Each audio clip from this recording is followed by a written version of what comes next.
Hey, what's up? This is Chosen, and this is going to be a Raid Shadow Legends video about the Knee Shock Fusion. And for those of you that aren't going for the Fusion, aren't going to be trying to finish the entire thing and go for Knee Shock, who are maybe curious about which one or two epics should you prioritize based on the rares that you're acquiring from the events that you are able to finish in game. I was getting this question a lot while I was live streaming and in different comment sections and stuff, so I thought it warranted a dedicated video to take a look, maybe do a poll on the channel, and I'll show the voting and how you feel as viewers, and then I will talk about each one of these champions, talk about how they kind of grade in the context of the current game, and which one you should be prioritizing if you are able to get a few of these rares, even if you aren't officially going for the Knee Shock Fusion. So let's get into it.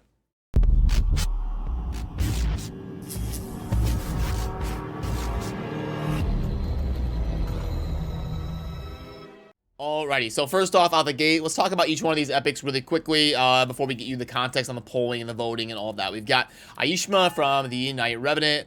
Mostly normal base stats, nothing super jumps out. We've got an A1, that's a multi-hitter placing poison, an A2 with a 3-turn cooldown when booked. That is a very reliable AoE weaken. That is pretty cool because decreased defense is a little bit more common than weaken, so having an AoE weaken on an epic champion is very nice. Also attack one enemy, and then we're going to decrease the duration of all enemy buffs by 1 turn. Also, increase duration of all enemy debuffs by 1 turn. That's a 3-turn cooldown, and then the passive is going to be a little bit of self-sustain, which is nice because Ishma is an attack damage dealing champion, so whenever we can get a little bit of self-sustain and not having to bring support, that is going to be good. So mostly a decent epic, you know, nothing super ridiculous, amazing, or game-changing, just kind of a generally solid epic. The second one is in the high elves, and that is Dahlia. Now, Dahlia has an A1 that has a decently reliable provoke, scales with HP, which is very cool for an epic champion. And then we get an AoE that can book down to a 3-turn cooldown of decreased attack, which is very nice. That's pretty much going to be handy in any situation. And then a passive where we are going to counter attack when attacked by enemies under decreased attack, which is going to be very common because of the A2. And then we're going to be constantly CCing things that come after us. So going to be very solid for any sort of context where you're going up against waves, faction wars, things like that. And we do get an aura of ally accuracy in all battles. As far as the base stats, the attack is completely irrelevant. It's nice that we get the 15 base accuracy on an epic. 100 speed is good, and again, in a similar vein, a decent you know, this epic with some potential compared to other epics in the game. The third one is going to be Murag here, and going to be definitely an amazing dwarf name, Murag Bronzelock. Love it.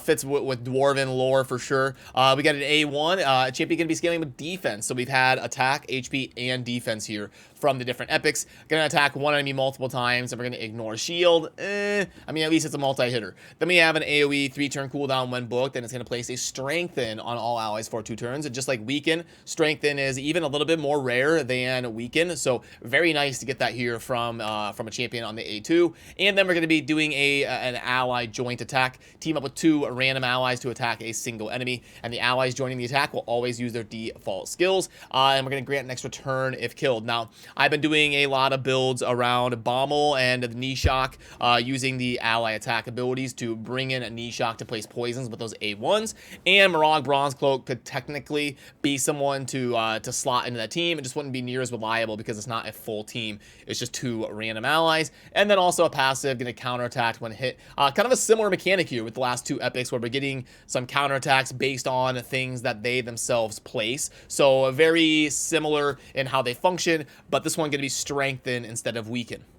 And then the fourth and final epic is going to be Trumbor. Now, we have got an A1, is another multi-hitter, and we're going to be placing a weaken and a leech, and then this champion also scales with defense. So only 1 out of 4 of the champions scaling with attack. Then we got an A2, again, that can book to a 3-turn cooldown, and we're going to remove 1 random debuff from all allies before attacking and get a little bit of a damage increase. So anytime we get an ally cleanse, that is very, very good. So a solid A2 there, and then we get the A3, going to be ally protection, while also a self-defense buff, which is great. Whenever you get that on a tank, it was a selling point for Stultus that he had the self-defense buff, and it's the same thing here with Trumbor with the self-sustain, with the ally protection and all of that. And then the passive of whenever this champion is attacked has a 20% chance of decreasing the duration of all debuffs on the champion. So it's going to be very hard to keep this champion with tons of debuffs on it because of the constant cleansing on the A2, and then the passive helping out there as well. The base stats will look mostly normal and what you would expect. It is a little bit unfortunate that on this one we did not get any accuracy as the base. It is 0 because we do want accuracy on this guy for the A1 that's going to be placing the Weaken and the Leech. So anyway, now let's pull up the polling and talk about how you voted here on the channel with these epics.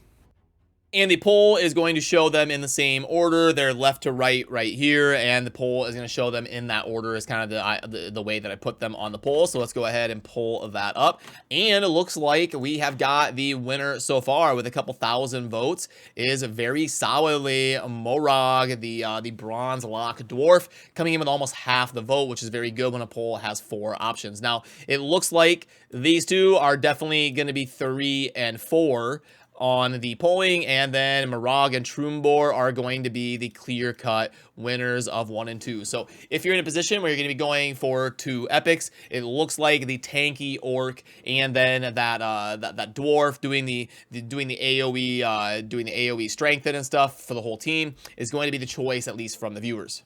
And I do have to say that I'm a little bit surprised. I thought Ishma would get a little bit more vote, maybe not be number 1, but I did think that people would like the kit on paper a little bit more than 9%.